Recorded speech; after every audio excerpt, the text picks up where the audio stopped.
مفتی ثناء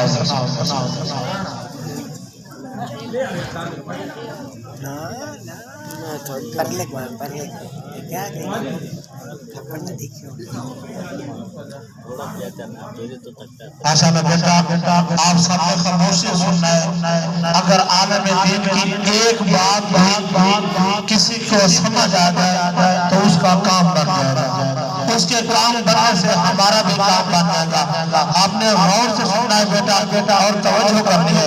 بس یہ چند منٹ ہے, اس کے بعد انشاءاللہ نہ کرے آپ. میرے بیان طلباء کو بھی ضرورت ہے, مجھے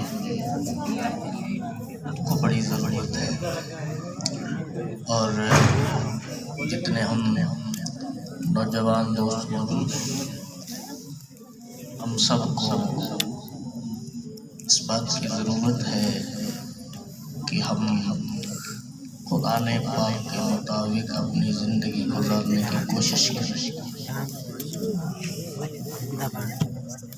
نحمدہ و نصلی و نسلم علی رسولہ الکریم, اما بعد. اعوذ باللہ من الشیطان الرجیم, بسم اللہ الرحمن الرحیم. یا ایھا الذین آمنوا اتقوا اللہ وقولوا قولا سدیدا. صدق اللہ العظیم وصدق رسولہ النبی الکریم الامین. اللہم صلی علی سیدنا و مولانا محمد وعلی آل سیدنا و مولانا محمد وبارک وسلم وصلی علیہ. ہماری خوش نصیبی ہے کہ اپنی زندگی کے ایام میں سے ایک دن اور دن کی چند گھڑیاں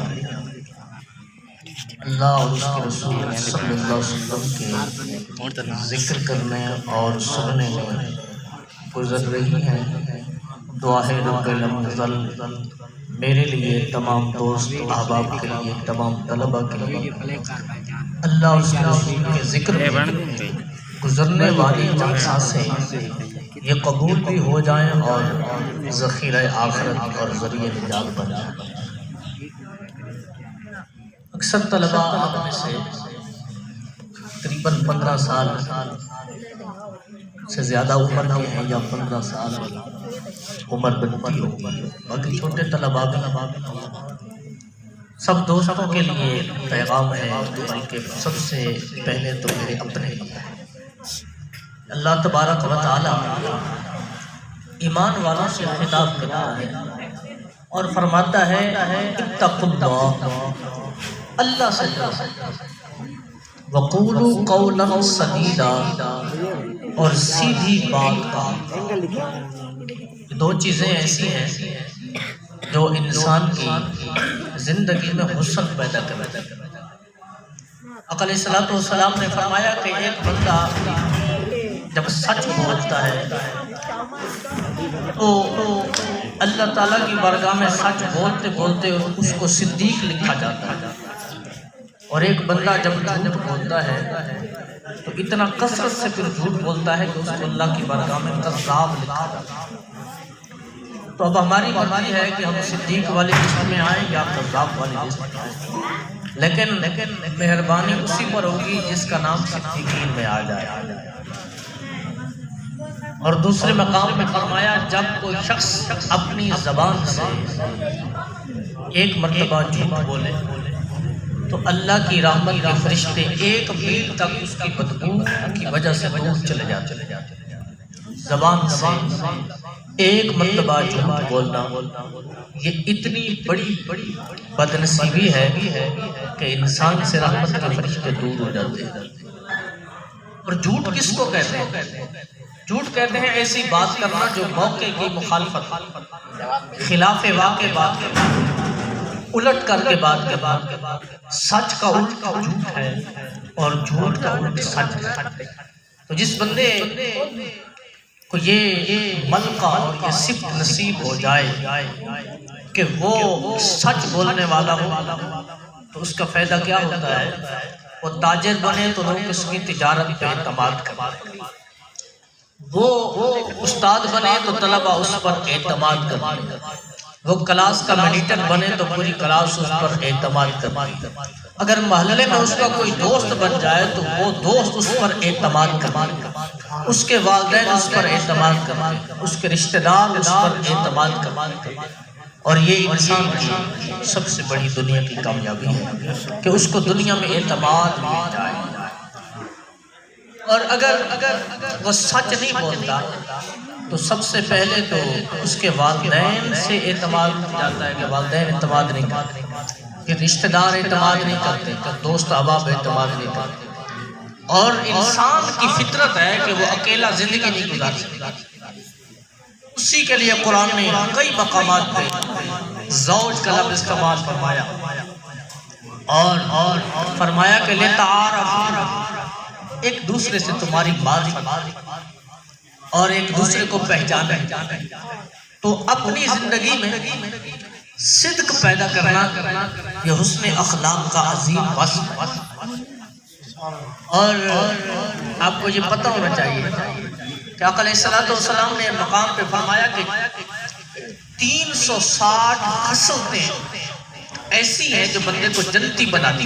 یہ بات غور سے سنیں، 360 خصلتیں ایسی ہیں جن کی وجہ سے جنتی جنت میں جائیں گے، اور جس بندے میں ان میں سے ایک آ جائے تو وہ جنت میں جائے گا۔ اب ہستی ایک سامنے بیٹھی تھی جس کو ہم کہتے ہیں حضرت ابوبکر صدیق رضی اللہ تعالیٰ۔ آپ نے سوال کیا کہ حضور آپ نے فرمایا کہ 360 خوبیاں ایسی ہیں جس میں ایک آ جائے تو جنت میں جائے گا، ان خوبیوں میں سے جو جنت میں لے جائے گی میرے اندر یہ کوئی ہے؟ آقا علیہ السلام نے فرمایا ابو بکر تیرے اندر پوری 360 خوبیاں، تیرے اندر پوری 360۔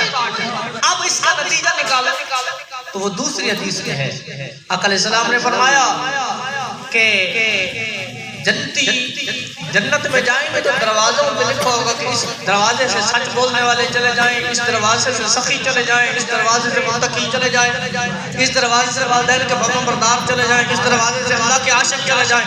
ابو بکر وہ ہے جس کو جنت کے 8 دروازوں سے بنایا جائے۔ اور پھر نتیجہ یہ نکلا کہ جنت ابو بکر کی طالب ہے۔ بات کیا ہے کہ جنتی طلب کریں گے کہ ہم اس دروازے سے گزرے، لیکن شان ابو بکر صدیق رضی اللہ تعالیٰ عنہ یہ ہے کہ جنت کا ہر دروازہ ابو بکر کو بلائے گا، آپ میرے سے گزر جائیں تاکہ مجھے شرف ملے۔ سبحان اللہ، پیچھے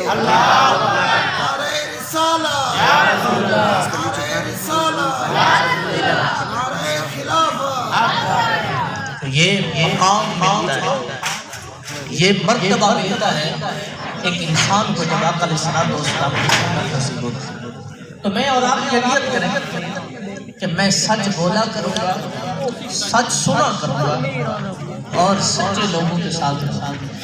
قرآن نے میں یہی کہا یا ایھا الذین آمنوا اتقوا اللہ وکونوا مع الصادقین، تم سچے لوگوں کے ساتھ رہو۔ کیوں؟ ایک تو اس کا یہ فائدہ ہے کہ دنیا میں جب تیرے سنگتے سچے ہوں گے نا تجھے کوئی تکلیف نہیں آئے گی، ادھار لیں گے تو وقت پر واپس کریں گے، کوئی چیز مانگیں گے تو وقت پر واپس کریں گے۔ تو سچے بندے کے ساتھ ہونے کا فائدہ کیا ہے کہ دنیا میں کبھی وہ نقصان نہیں ہوتا ہے۔ اگلی بات کہ اللہ تبارک و تعالیٰ نے فرمایا اللہ سے ڈرو۔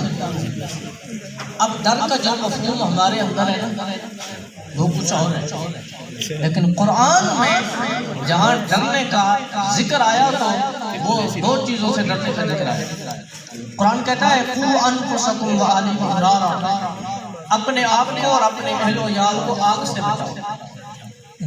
یہاں کیا مطلب ہے کہ ان کے اندر آگ کا ڈر پیدا کرو، فاتقوا النار التي وقودها الناس والحجارة، کہ اس آگ سے ڈراؤ جس کا ایندھن انسان اور پتھر ہوئے۔ تو یہاں آگ سے ڈرنے کا مطلب ہے آگ سے بچنے کے لیے پیچھے ہٹنا، خوف کرنا، کیونکہ دنیا میں کوئی بندہ بھی جو عقل مند ہے وہ آگ میں چھلانگ نہیں لگا۔ آپ اس کو آگ کے قریب لے جائیں تو وہ نہیں جائے گا۔ جو جہنم کا عذاب ہے وہ دو طرح کا ہے، اس میں گرمی بھی ہے سردی۔ تو ایک وادی ہے جس کو زمہریر کہتے ہیں، وہ جہنم کی وادی ہے، یہ ٹھنڈک کی وادی ہے، اور اس میں جب کسی جہنمی کو ڈالا جائے گا تو اس کا جسم ٹکڑے ٹکڑے ہو جائے گا ٹھنڈ کی وجہ سے۔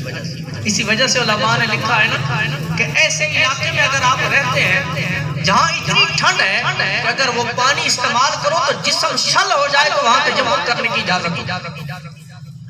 تو جہنم سے آگ سے بچنے کا مطلب ہے دور ہونا، لیکن جہاں مطلب آئے خدا سے ڈرنا، اس کا مطلب دور ہونا نہیں ہے، اس کا مطلب دور ہی نہیں ہے کہ متقی جو ڈرے گا، جو اس کا مطلب ہے اللہ سے دور بھاگنا نہیں، اس کا مطلب ہے جس کاموں سے اللہ نے منع کیا ان کاموں سے بچنا اور اللہ کی قربت حاصل کرنا۔ اور پھر اللہ تبارک و تعالی نے فرمایا جب تم میرے سے ڈرو گے تو پھر تمہیں کیا ملے گا؟ میرے سے جب تم ڈر جاؤ گے، حرام کھانے سے پہلے سوچو گے اللہ کو حساب دینا ہے، جھوٹ بولنے سے پہلے سوچو گے اللہ کو حساب دینا ہے، رشوت کھانے سے پہلے سوچو کہ اللہ کو حساب دینا ہے، کسی کا حق چھیننے سے پہلے سوچو کہ اللہ کو حساب دینا ہے، تو پھر اللہ نے فرمایا واللہ ولی المتقین، میں متقین کا دوست ہوں، میں متقین کا دوست ہوں۔ کبھی موازنہ کریں کہ مخلوق خدا جو ہے جس میں ہم رہتے ہیں، میری گلی، میرے محلے میں، میرے دوست احباب میں جو میرے دوست ہیں ان کا بڑا رول ہوتا ہے۔ ایسا بندہ جس کو دنیا میں یا دین میں بڑا منصب ملے، میری اور آپ کے ساتھ دوستی ہو جائے تو یہ فخر کی بات ہے۔ ایک بندے کی دوستی وقت کے جنرل کے ساتھ ہو تو آپ اس کو کیسے سمجھتے ہیں کہ کیسے وہ بیہیو کرے گا آپ کے ساتھ، اور ایک شخص کی دوستی وقت کے ایم این اے کے ساتھ لگ جائے، اور ایک بندے کی دوستی جو ہے وہ وقت کے کونسلر کے ساتھ لگ جائے، وقت کے وزیر اعظم کے ساتھ۔ ایک بندہ دوست ہے، اس کو مان ہوتا ہے اپنی دوستی کا کہ بھائی میں وزیر اعظم کا دوست ہوں۔ ایک بندہ ڈونلڈ ٹرمپ کا دوست ہے، اس کو مان ہوگا کہ نہیں ہوگا؟ جیسے مودی کو اس کی یاری پہ مان ہوتا ہے کہ یہ میں فلاں بندے کا دوست ہوں۔ یہ مخلوق خدا ہے جن کو خالق نے پیدا کیا، ان کی دوستی پر تو ناز کیا جائے۔ جس خالق نے یہ مخلوق بنائی، اگر اس خالق کی دوستی مل جائے تو وہ کتنی بڑی ناز کی۔ یہ زندگی ہے انسان۔ خالق اکبر کا نام ہے، بلند آواز سے نعرہ تکبیر۔ جتنا اللہ ہم سے پیار کرتا ہے اتنا بلند نعرہ، نعرہ تکبیر۔ اللہ تو غور کریں، اس کا مطلب ہے اللہ سے ڈرنے کا مطلب ہے اس کی قربت پانا، اس سے پیار کرنا۔ اور سلمان درانی فرماتے ہیں ہر اچھائی کی جڑ اللہ کا ڈر، جس کے دل میں اللہ کا خوف پیدا ہو جائے نا تو اس کو ہر بھلائی مل جاتی ہے، دنیا کی بھی اور آخرت کی۔ اور جس کے دل میں تقویٰ نہیں ہے، وہ خدا سے نہیں ڈرتا تو اس کے پاس بھلائی۔ اب کبھی خیال کریں کہ کیا ملتا ہے ڈرنے سے، کیا ملتا ہے؟ غور کریں کبھی رمضان شریف کے مہینے میں اب جب روزہ رکھتے ہیں، روزے سے پہلے تمہیدی دو باتیں سن لیں۔ اللہ تعالیٰ نے فرمایا ان اکرمکم عند اللہ اتقاکم، سب سے بڑا عزت والا بندہ اللہ کی بارگاہ میں ہے جو خدا سے زیادہ ڈرتا ہے۔ حقیقی عزت بھی اسی کی ہے جو خدا سے، دنیا عزت نہ دینے کی ہستی رکھتی ہے نہ لینے کی طاقت رکھتی ہے، دینے والا بھی وہی ہے اور لینے والا بھی۔ قل اللہم مالک الملک تؤتی الملک من تشاء وتنزع الملک ممن تشاء وتعز من تشاء وتذل من تشاء بیدک الخیر۔ سب کچھ دینے والا اللہ ہے، دلواتا بندوں کے ذریعے سے۔ جس کو اللہ نے وزیر اعظم بنانا ہوتا ہے اس کی تقدیر میں ہوتا ہے، لیکن بندوں کا دل ادھر گھما دیتا ہے، وزیر اعظم بن جاتا ہے، عزت دینے والا۔ لیکن جب اس کی ذلت مقصود ہو ایسا کام کرواتا ہے کہ لوگوں کے دل کھٹے ہو جاتے ہیں۔ کئی بھی جوتے مارنے والے ہوتے ہیں، ہار پہنانے والے بھی وہی ہوتے ہیں، اور پھر جوتے مارنے والے پتہ چلا عزت حقیقی اللہ کے پاس، بندے تو واسطہ پا کے آتے۔ تو اب مسئلہ یہ ہے کہ اللہ کی بارگاہ میں سب سے بڑا متقی وہ ہے، عزت والا وہ ہے جو سب سے زیادہ اللہ سے ملتا ہے۔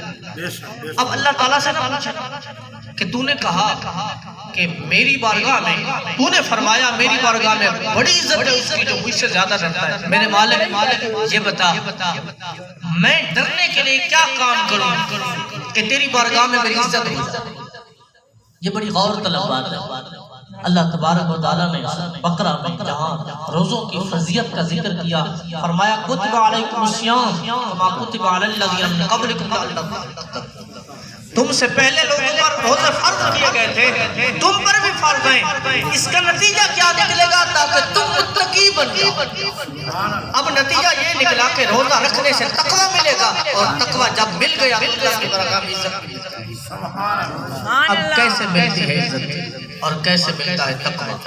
اور ذرا غور کریں، جون کا مہینہ ہو، دن کے 12 بج رہے ہوں، آپ کو روزہ ہے، آپ وضو کرنے کے لیے گئے یا آپ نہا رہے ہیں، آپ کو گرمی سخت لگی، دوپہر کا وقت ہے، بند کمرہ ہے، ٹھنڈا پانی، کوئی بھی نہیں دیکھ رہا، گھر والوں کو پتہ نہیں، اب بند کمرے میں آپ ہیں اور آپ کا اللہ، اب کیا ہے؟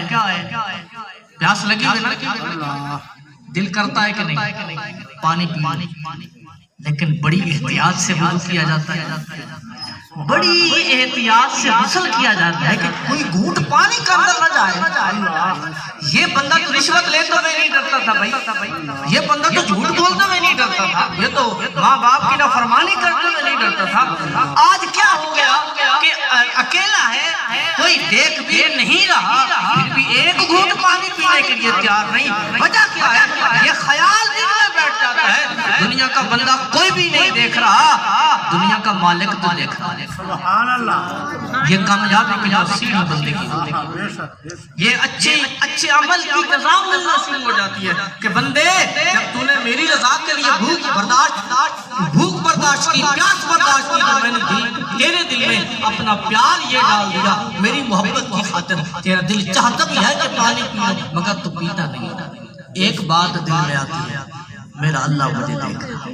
سبحان اللہ، اگر یہ دن کو 12 بجے رمضان شریف کے مہینے میں میرے دل میں خیال آ گیا خدا دیکھ رہا ہے میں اس لیے پانی نہیں پیتا، کاش یہ بھی خیال پورے سال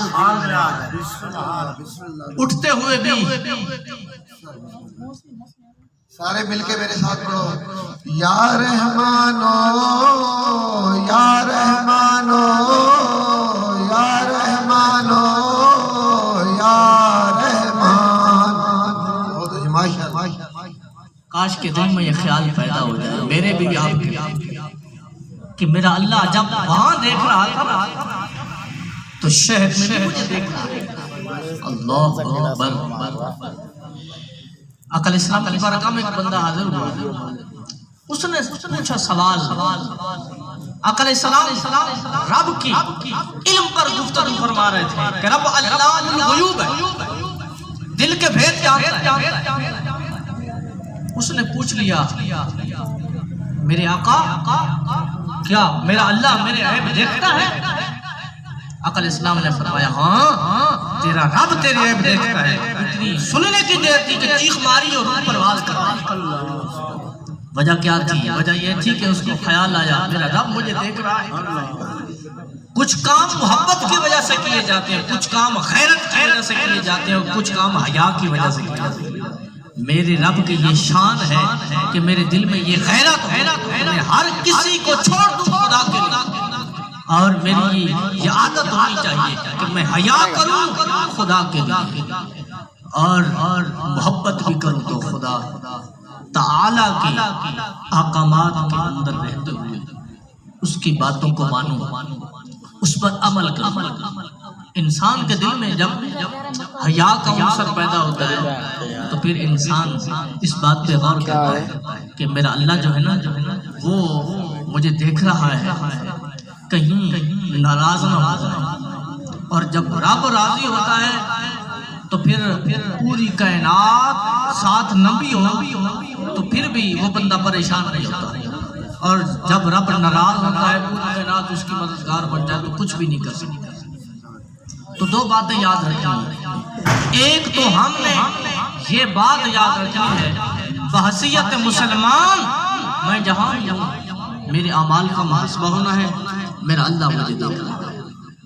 اور دوسری بات، جب بھی کوئی کام کروں تو میں یہ سوچوں بندوں سے ڈر کے کر رہا ہوں، بندوں کے حیا کی وجہ سے تو چھپ کے کر رہا ہوں، حقیقت میں جس کا حیا کر رہا ہے وہ تو ذات مجھے دیکھ رہے ہیں۔ حضرت یحییٰ علیہ السلام کے بارے میں مشہور ہے کہ آپ ایک مرتبہ گھر سے نکلے، جنگل میں چلے گئے،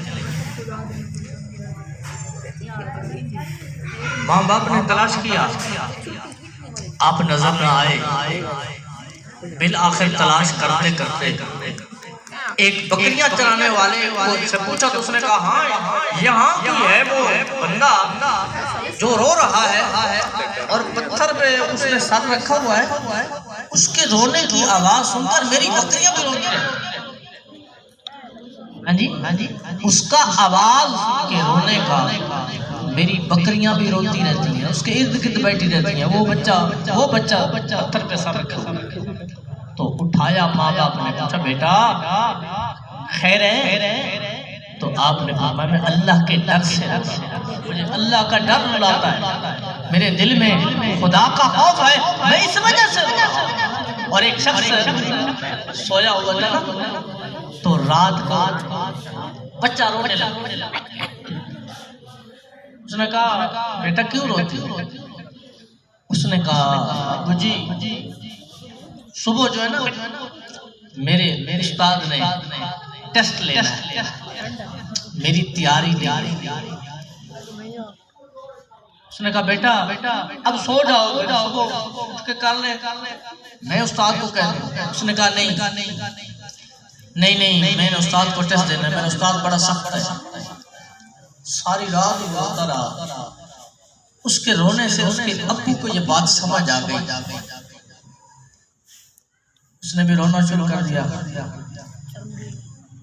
بات یہ تھی ابو کے دل میں خیال آیا کہ میرے بیٹے نے استاد کو ٹیسٹ دینا ہے جس میں نقل بھی چل سکتی، جس میں کوئی منت سماجت بھی ہو سکتی ہے۔ ایک ہفتے کا میرا بیٹا ٹیسٹ دینا چاہتا ہے اور اس کی تیاری نہیں، یہ رو رہا ہے، میری عمر 60 سال ہو گئی ہے، میں نے بھی تو آگے ٹیسٹ دینا ہے، میرا محاسبہ بھی تو ہونا ہے، میرا کیا بنے گا؟ اللہ اکبر، اس بات کی ٹینشن اور اس بات کی فکر کہ میرا اللہ مجھے دیکھ رہا ہے، یہ چھوٹی فکر نہیں ہے، یہ چھوٹی بات نہیں ہے، یہ بہت بڑی بات ہے۔ آقا علیہ السلام نے فرمایا جو بندہ میرے خوف کی وجہ سے روتا ہے اس کے گناہ معاف، اور فرمایا روئے نہ، اس کی آنکھ کی پپلی میں اس کی جڑ تر ہو جائے، کل قیامت کے دن جب اس کے بارے میں فیصلہ ہوگا یہ جہنم میں چلا جائے، میرا اللہ اس کو جہنم میں نہیں ڈالے گا۔ اس کی وجہ یہ ہوگی، یہ ایک بال کھڑا ہو کے کرے گا میرے مالک نہیں اس کو جہنم میں نہیں ڈالنا، یہ تیری وجہ سے رویا تھا اور مجھے ڈر کر دیا تھا، یا تو مجھے نکال دے یا اس کو جہنم میں، پھر تو فیصلہ کر، مجھے نکال تو پھر بھیج جہنم میں۔ اللہ تعالیٰ اس بال کو نہیں نکالے گا، اس کی وجہ سے اس کو جنت ملے گی۔ میرے بھائی ایک بات یاد ہے، ہمارا رب سب کچھ جانتا ہے، پھر بھی ستار ہے، غفار ہے، بڑا مہربان ہے۔ میں ایک بات بیان کرنے ختم کرتا ہوں، اس کو میرے اور آپ کے عملوں کا پتہ ہے۔ اگر ان اعمال کا پتہ گلی میں میرے دوستوں کو ہو جائے جو میرے وہ میرے سے ہاتھ ملائیں گے، جو میں دل میں سوچتا ہوں اگر اس کو پتہ ہو جائے تو نہیں ملائیں گے۔ اللہ میں نماز نہیں پڑھتا، میرے گھر کے گیٹ پہ کوئی اللہ نے بینر نہیں لگوایا کہ یہ بے نمازی، میں سود کھاتا ہوں اللہ نے بینر نہیں لگوایا یہ سودی ہے، میں رشوت لیتا ہوں اللہ نے یہ نہیں کیا کہ یہ رشوت لینے والا ہے۔ کیوں؟ اس لیے کہ کاش ہو سکتا ہے کبھی تو میرے گھر پہ آ جائے تو میں اس کی بخشش کر سکتا۔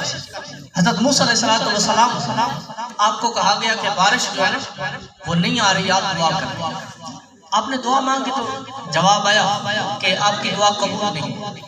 وجہ کیا تھی؟ وجہ یہ تھی، یہ بات غور سے سنو، وجہ یہ تھی کہ اللہ نے فرمایا آپ کی مجلس میں ایسا شخص بیٹھا ہے کہ جو اتنا گناہگار ہے جس کی وجہ سے سب کی دعا رکی ہے، آپ کی بھی رکی ہے. اللہ آپ نے دوبارہ دعا مانگی، جواب آیا کہ بھائی نہیں، اس بندے کی وجہ سے دعا رکی، بہت بڑا بد نصیب ہے، بہت گناہگار ہے، وہ اتنا منحوس ہے کہ اس کی وجہ سے جو ہے سب کی دعا رکی ہے.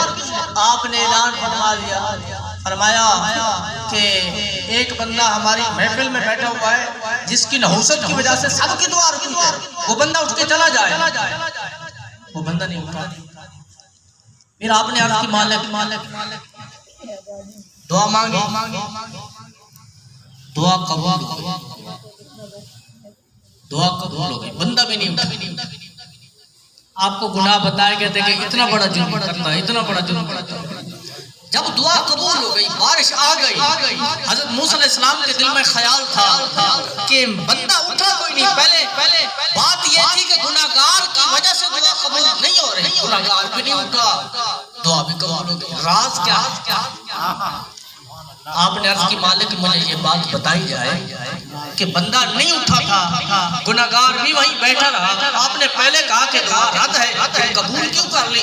اللہ تبارک و تعالیٰ کی طرف سے جواب آیا، پیارے موسیٰ سچ پوچھو تھا، جس کی وجہ سے پہلے قبول نہیں کر رہا تھا اسی کی وجہ سے سب کی مانی. سبحان اللہ. حضرت موسیٰ علیہ السلام نے عرض کی مالک راز کیا ہے، وجہ کیا بنی؟ تو اللہ تعالیٰ نے ارشاد فرمایا، پیارے موسیٰ جب تو نے اعلان کیا کہ اتنا بڑا گناہگار بیٹھا ہے، مجلس سے اٹھ کے چلا جائے نا، وہ اٹھا نہیں، وہیں بیٹھا رہا. اور بیٹھے بیٹھے اس نے میری ایک بات کی. اس نے کہا ہے مالک میرے عملوں کو جانتا ہے یا میں جانتا ہوں، ان بندوں میں سے کوئی نہیں جانتا. میرے مالک بس تو ستار ہے، آج میرا پردہ رکھ لے، ان لوگوں کے سامنے بے پرد نہ کر. میں تیرے سے صلح کرتا ہوں، پھر کبھی تیری ہر بات مانوں گا، تیری بات کوئی بھی نہیں جھٹلاؤں گا، تیری ہر بات پہ چلوں گا. میرے مالک آج رسوا ہونے دو. سبحان اللہ. پیارے موسیٰ جب اس نے اتنی بات میری مان لی تو پھر میں نے بھی اس کی مان لی. سبحان اللہ. کہتے ہیں نا کہ چور چوری کر کے نکلے تو راستے میں جاگ گئے لوگ، بستی والے. انہوں نے کہا بھئی جب راستہ لینے لگے تو بستی والے اٹھ پڑے، چور آ گئے. کیا ہوا؟ راستے میں مسجد تھوڑا دور مسجد تھی، وہاں جا کے نا انہوں نے مشورہ کیا کہ بھائی اب بچت کا کوئی راستہ نہیں ہے، یہ گچڑی جو سامان کی ہے نا یہ کونے میں رکھتے ہیں. ایسے کھڑے ہو رات کا وقت کا. اب پیچھے قوم نے وہ نشانات قدموں کے تلاش کیا تو وہاں پہنچ گئے کہ ہاں بھائی بندے تو یہی ہیں. جب انہوں نے دیکھا کہ وہ بندے جو ہے نا وہ نماز کی حالت میں کھڑے ہیں، کچھ وقت پہلے چور، اب نماز کی حالت میں، لیکن حقیقت میں نماز کی حالت میں نہیں تھے، وہ نقل میں تھے. قوم میں دو گروہ بن گئے. کچھ نے کہا جی پکڑو یہی چور ہے، رات کو کون آتا ہے یہاں نماز پڑھنے؟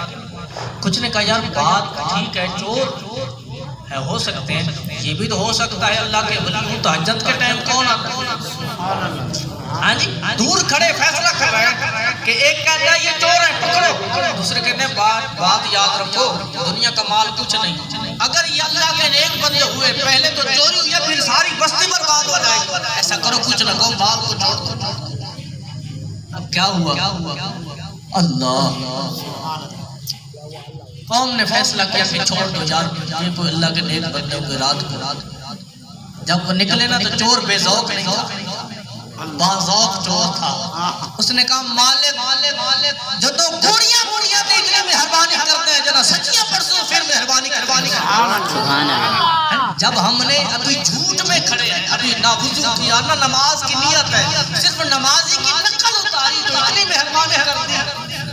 جب دل سے تیرے ہو جائیں گے تو کتنی مہربانی. سبحان اللہ. میرے بھائی وہ ستار غفار مہربان ہے، اپنی زندگیوں کو تقوی سے مزین کرے.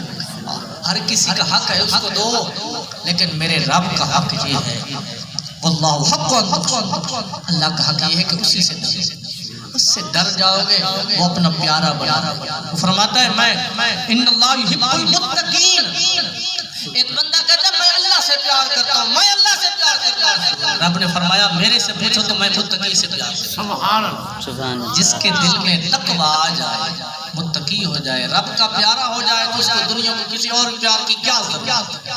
ہاں جی تو کوشش کریں اپنے دل میں خدا کا خوف کہ میرا رب مجھے دیکھ رہا ہے، میں نے جو کام کرنا ہے نا میں نے رب کے لیے کرنا ہے، اور رب کے واسطے پوری دنیا کی خواہشات کو چھوڑنا ہے۔ اللہ اکبر۔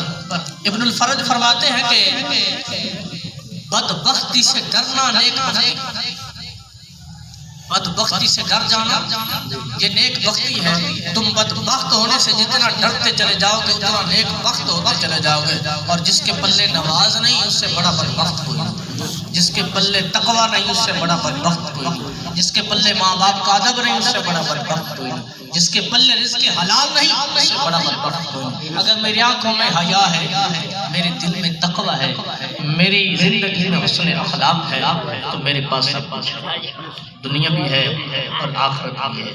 کبھی میں بھی آپ بھی یہ نیت کریں کہ 24 گھنٹے میں 4-5 منٹ نہ آنکھیں بند کر کے موت کو یاد کیا کریں، میں بھی اور آپ بھی، جب کوئی نہ ہو بالکل سارے سو جائیں، تنہائی میں بیٹھ کر بس اتنی بات یاد کرنی کہ میں نے مرنا ہے۔ یہ کتنی بڑی بات ہے۔ فرمایا چند لمحے موت کو یاد کرنا اور 60 سال میں نفل پڑھنا بغیر موت کی یاد کے، یہ ایک لمحے کی موت کی یاد زیادہ کی۔ اس کی وجہ کیا ہے کہ موت کی یاد آئے گی، گناہ چھوڑنے کو دل کرے گا، گناہ جب چھوٹ جائیں گے بندہ ہو جائے گا نیک، جب نیک بن جائے گا تو ایک رب کبھی محبوب ہوگا۔ اللہ مجھے اور آپ اپنا محبوب بنا دے، نیکیوں کی توفیق دے، برائیوں سے محفوظ رکھے، اس ادارے کو ترقی عطا فرمائے۔